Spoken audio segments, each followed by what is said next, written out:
بسم الله الرحمن الرحيم. الحمد لله رب العالمين،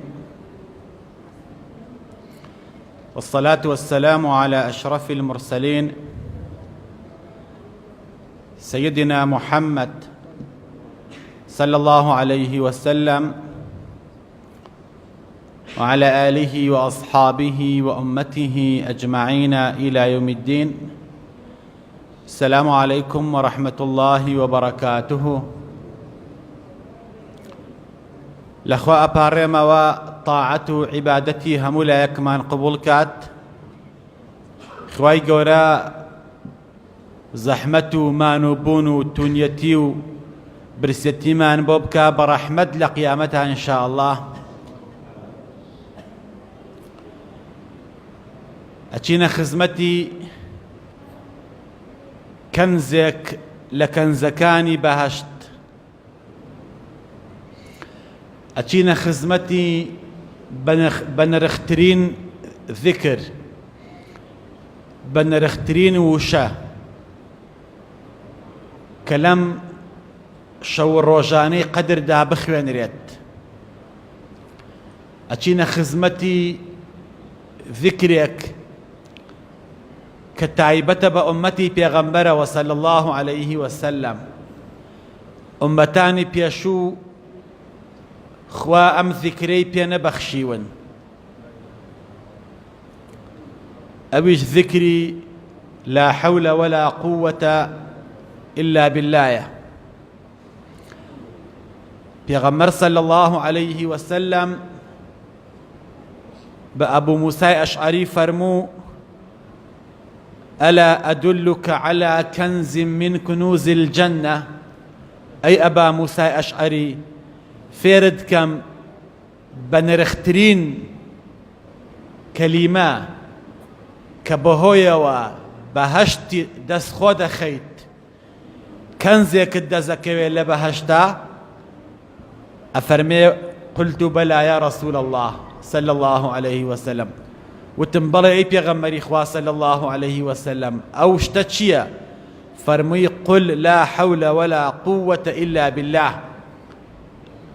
زور لا حول ولا قوة إلا بالله بله باب زانين لا حول ولا قوة إلا بالله يعني تشي واتاي تشي أجيانيه، يعني لا تحول للعبد من حال إلى حال ولا قوة له على ذلك إلا بيد الله. وتآلو قور تحول جاوازي نقلبون لحال عبد لحالك وبو حالك تر هج قران كاريك هج آلو قورك روناداد إلا بدسي كان بيت بدسي الله نبيت، يعني هج آلو قورك رونادا العبد لزليلية وبي قوري بو عزت إلا كان به إلا الله نبيه. هج آلو قورك لعبدا رونادا لنخوشية وبي قوري بو صاغبون وشفابون إلا كان به إلا أخوان به. هج آلو قورك رونادا لعبدا لهجارية وبي قوري بو دولمني إلا كيب أتواني بكات إلا أخوائي تواني. هج آلو قورك لجياني إنسان رونادا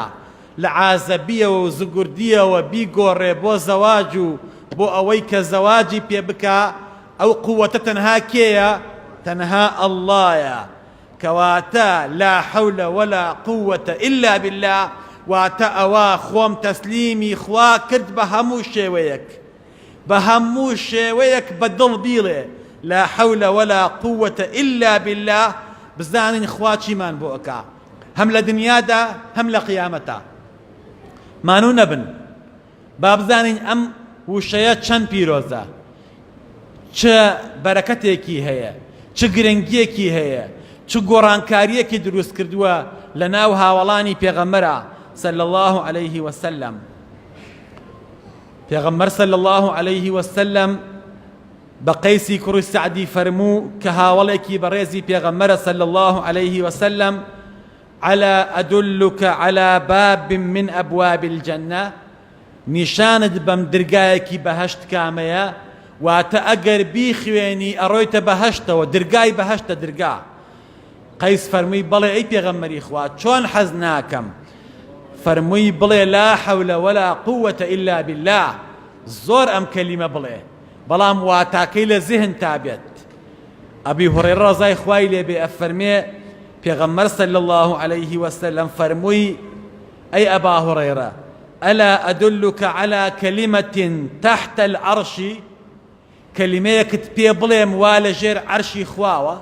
ئەو کەلیمەیە لە ژێر عەرشی خواوە تایبەتمەندی ئومەتی پێغەمبەرە صلی الله عليه وسلم ئەفەرمێ وتم بەڵێ ئەی پێغەمبەری خوا صلی الله عليه وسلم پێغەمبەر صلی الله عليه وسلم فەرمووی ئەبا هوڕەیرە بڕێ لا حەول ولا قووەتە ئیلا بالله کە تۆ ئەم وشەیەت کرد وت خوا فەرمێ ئیستەسلەمە عەبدی وأسلم عبدي كاتتوت لا حول ولا قوة إلا بالله خوا فرمي عبدكم خوي تسليمي من كرت عبدكم همو كاركاني سبارد بمن يتر براستي من خوم هالأسم بجي كردني كاركاني من خوم هالأسم بو أوي إشكاني بو جي بكم أزانن لكاتي بانقا كاتك بانق أدا بانق بيش عليه حي على الصلاة حي على الفلاح أبي إيمة شي بلين ها لا حول ولا قوة إلا بالله لكاتي بانقا كبانق بيش عليه حي على الصلاة حي على الفلاح إيمة علين لا حول ولا قوة إلا بالله پیغمبر صلى الله عليه وسلم فرميه حلت له شفاعتي يوم القيامة أوا هركسي أويوت شفاعتي پیغمبري صلى الله عليه وسلم بو مستوقر أبيت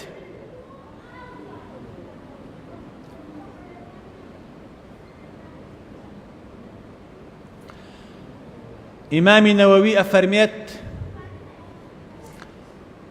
لا حول ولا قوة إلا بالله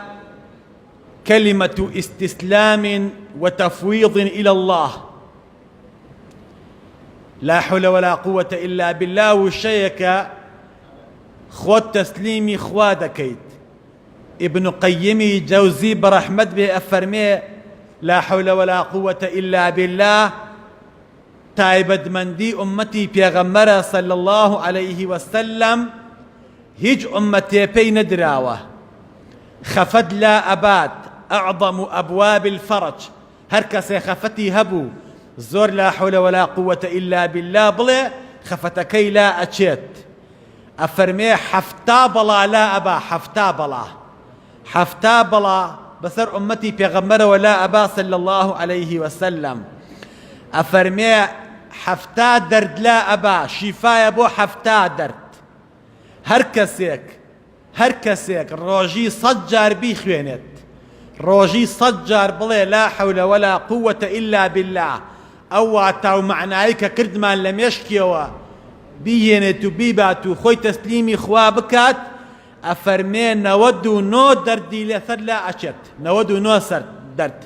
أيسرها الهم بتشوكترين يان خمو خفتا كواتا لا حول ولا قوة إلا بالله شافية شفاية وخوات تايبتي كردوها بأمتي بيغمرة وصلى الله عليه وسلم بو أوي أمتي بيغمر صلى الله عليه وسلم بذكرك قولي بزانا سودي كتير لا حول ولا قوة إلا بالله نعمت أهلت ونعمت كسي نعمتك هبو خانوك ساريك كسابتك لا حول ولا قوة إلا بالله زور بخوينت نعمتك لا يخوي بقاي أمينته وأمينته پیغمبر صلی الله علیه وسلم فرموی لمعراج ابوم پیاوێکم بینی پاڵی یابوو بە بەیت المەعموورەوە بەیت المەعموور خانوویەکە وا بەسەر کەعبەوە لە ئاسمانی حەوتەمایە ڕێک لەسەر کەعبایە پیغمبر صلی الله علیه وسلم فەرمێ ئەگەر بەیت المەعموور بکەوێتە خوارەوە ئەکەوێ بەسەر کەعبەیە كعبي آسمانة روجي حفتاها زار فريشتي خوا طواف أكن بدوريا أو كسي طوافي كرت الري بي نادر جارك دي طواف كاتوا ڕۆژی 7,000 فریشتەی خوا ئەفەرمێ پیاوێک پاڵی یابوو بە بەیت المەعموورەوە وهو ئەشبەه بصاحبكم زۆر زۆر لە من ئەچوو زۆر لە هاوڵەکەتان ئەچوو وتم جبرائیل ئەمە کێیە فەرمی ئەوە هذا ئەبووکە ئیبراهیم ئەوە باوکە گەورەی ئیبراهیمە ئیبراهیمی باوکتە ئەفەرمێ چوومە نزیکیەوە سەلامم لێ کرد و جوابی سڵاوەکەی یامەوە ئیبراهیم فەرمووی ئەی پێغەمبەری خوا صلی الله عليه وسلم ئەی محەممەد ڕۆڵەی شیرینم کوڕی نازدارم بەلغ ئومەتەکە منی السەلام بگەیەنە بە ئومەتەکەت سەلامی منیان پێ بگەیەنە دەبڵێن وعەلەیکم السەلام یا خەلیل الله ئیبراهیم سەلامی بۆ ناردوون سڵاو بۆ ئومەتی پێغەمبەر ئەنێرێ صلی الله عليه وسلم وعليكم السلام ورحمة الله وبركاته وبيان رابقينا بأمتكت بلي فليكثروا من غراس الجنة بهشت أرزكي ببيتي هيا باغ باغاتكي جواني هيا باغي بهشتيان زور دسكوي زۆر خزمەتی باغەکەیان بکەن زۆر ئاوی بەن زۆر خزمەتی بکەن ئەڵێ وتم باوکە ئیبراهیم ئەو باغانەی بەهەشت بەچی ئاوە درێت و بەچی دەست دەکەوێت و بەچی خزمەت دەکرێت ئەفەرمێ فەرمووی فەلیوکثروا من قول لا حول ولا قوة إلا بالله بە ئومەتەکەت ڕابگەێنە با زۆر لا حول ولا قوة إلا بالله بڵێن خوا ئەو باغ و باغاتەی بەهەشتیان بەنسیبەکە ئینشاء الله بۆ هەر کارێ بیخوێنی لا حول ولا قوة إلا بالله خوا بۆ جێبەجێەکە هەر کارێک لا حول ولا قوة إلا بالله تیا بکەیت بیخوێنی ئللا خوای پەروەردگار کارەکەت بۆ جێبەجێ ئەکات سەحابەیەک هەبوو ناوی عوفی کوڕی مالکی ئەشجعی بوو عوفی کوڕی مالکی ئەشجعی هاتە خزمەتی پێغەمبەر صلی الله عليه وسلم وتی ئەی پێغەمبەری خوا مالکی کوڕم لەگەڵ بەڕێستانە چووە بۆ غەزا ئێوە هاتوونە تۆ جەیشەکە هاتووەتەوە بەڵام مالک دیار نییە نەهاتووەتەوە تەکبیر چییە گیراوە نەگیراوە چی بەسەر هاتووە پێغەمبەر صلی الله عليه وسلم فەرمووی ئەی عەوف بڕۆرە ماڵەوە ئەم شەو لەگەڵ خێزان تا بەیانی بڵێن لا حول ولا قوة إلا بالله تا بەیانی هەتا بەیانی ئەمە بڵێن ئەفەرمێ چووە ماڵەوە بە خێزانەکەی فەرموو پێغەمبەر صلی الله عليه وسلم وای فەرمووە خێزانەکەی کە خێزانێکی ئیماندار بوو ڕازی بوو بە بەشی خوا بەس ئەو کوڕە تاقانەیشی هەبوو فەرمووی صدق رسول الله صلی الله عليه وسلم پێغەمبەر ڕاستی وتووە وەرە ئەی عەوف با من و تۆ دەستنوێژێ بگرین و تۆبەیە بکەین و ئەم شەو دوو بە دوو هەر بڵێن لا حول ولا قوة إلا بالله دانیشتن دەستیان کرد بە خوێندنی لا حول ولا قوة إلا بالله هەتا نیوە شەو لە نیوە شەوە کەسێک دای لە دەرگا کە دەرگا کرایەوە عەوف دەرگای کردەوە سێرەکا کوڕەکەیەتی کوڕەکەی هاتووەتەوە و ڕانێ مەڕی جوانی لەگەڵایە وتی ئەی کوڕم تۆ لەکوێ بووی ئەمە چییە لەگەڵ تا چۆن هاتیتەوە وتی باوکە إن القوم قد أخذوني وقيدوني بالحديد كاتي شەڕمان کرد کافرەکان و بێباوەڕەکان منیان بە ئەسیر گرت و بە ئاسن و زنجیر منیان بەستەوە کە منیان بەستەوە کاتێ شەو هات حاولت الهروب ویستم ڕاکەم نەمتوانی ڕاکەم نەمتوانی ما استطعت لضيق الحديد تند منیان بەستبوویەوە وفجأة لناكاو كتوبر شعرت بحلقات الحديد تتسع شيئا فشيئا هەستمە کرد زنجیرەکە حەڵقەکانی منیان پێبەست بووەوە ئاسنەکە وردە وردە فراوانە بێ هەستمە کرد لە پێکانما فراوانە بێت لە دەست و قاچما ئەکرێتەوە وای لێ هاتەوە نەشل بوو هەتاوەکو توانیم خەرەجت و یەدەیە وەڕجلەیە لە ناو زنجیر و ئاسنەکەیە دەستەکانم و قاچم دەربێنم وجئت إليكم بغنائم المشركين ئەوەندە تون منیان بەستی بوویەوە ئەوەندە بە زەحمەت منیان بەستی بوویەوە خۆیان بێغەم لێیان خەوتبوون بە جددی لێ خەوتبوون بێغەم کە دڵنیا بوون من ئیتر ناکرێمەوە من بەرەڵا ناکرێم وا منیان بەست بوویەوە بەڵام کاتێ من هاتمەوە ڕام کرد لە دەستیان ئەوان خەوتبوون وتی ڕۆڵە کوڕم مەسافەی نێوان ئێرە و مەدینە و دژمن زۆر زۆرە چۆن فریاکەوتی ڕاکەیت چۆن بە شەوێک گەیشتیتەوە ئێرە بە نیوە شەوێک نەک شەوێک وتی وەڵڵاهی ئەی باوکە هەستمە کرد کە ئەنە المەلائکەتە تەحملنی عەلا جەناحەیها هەستمە کە فریشتەکان پاڵم پێوە ئەنێن بە باڵ بەرزمەکەنەوە و ئەمهێنن بۆ مەدینە هەستم ئەکرد کە فریشتە یارمەتی مەدا بە ئەوەی بە پەلە بڕۆم زوو فریای ئێرە بکەوم هەستمە کرد دەستێکی خوایی لە پشتمەوەیە هەستمە کرد یارمەتێکی خوایی لەگەڵمایە مانوو نەئەبووم سەریع بوو بووم تند بوو بووم هەر ئەو نیوەشەوە عەوف بە پەلە خۆی گەیاندە ماڵی پێغەمبەر صلی الله عليه وسلم خەبەری باتێ کە مالکی کوڕی ڕزگاری بووە بەهۆی بەرەکەتی دوعای پێغەمبەر صلی الله عليه وسلم و بەهۆی بەرەکەتی ذکری لا حول ولا قوة إلا بالله کاتێ لە دوورەوە پێغەمبەر صلی الله عليه وسلم عەوفی بینی وتی ئەی عەوف مژدەت لێ بێ خوا بەهۆی تۆوە قورئانی دابەزاند خوا بەهۆی تۆوە ئاەتێکی دابەزاند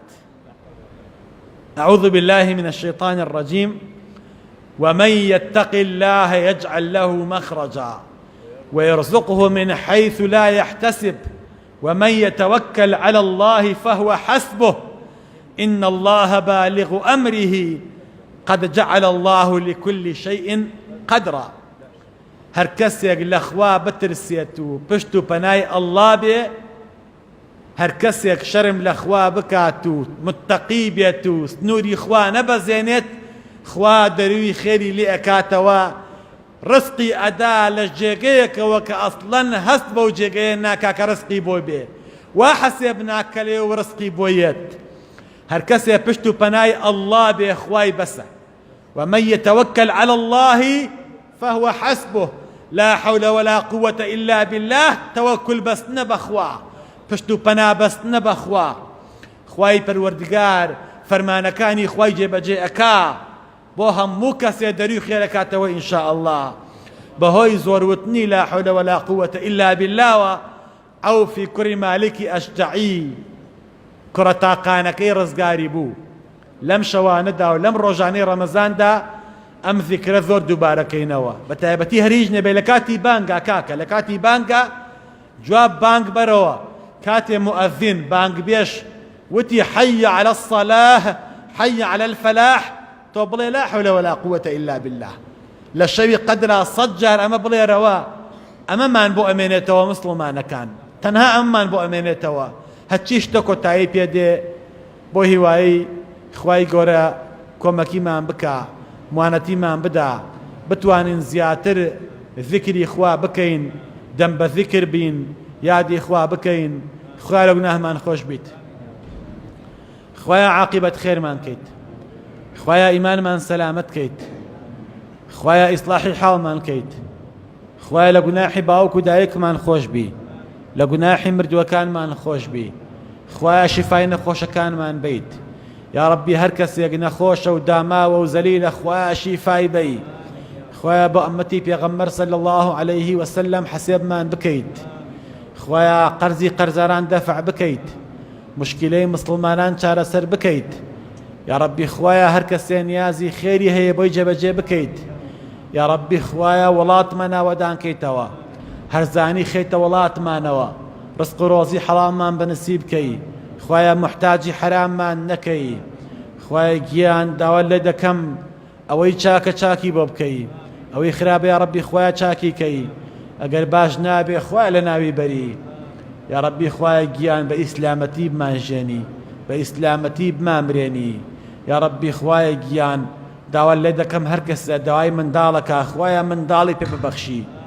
یا ڕەبی خوایە گیان هەر کەسێ مشکلێ هەیە بۆ چارەسەر بکەی یا ڕەبی خوایە گیان ئیسلاحی حاڵمان بکەیت یا ڕەبی خوایە گیان بمان خەیتە بەر عافواتی مانگی ڕەمەزانەوە ئینشاء الله خوایە بەر شەفاعەتی پێغەمبەرمان خەی آمين آمين والحمد لله رب العالمين والسلام عليكم ورحمة الله وبركاته.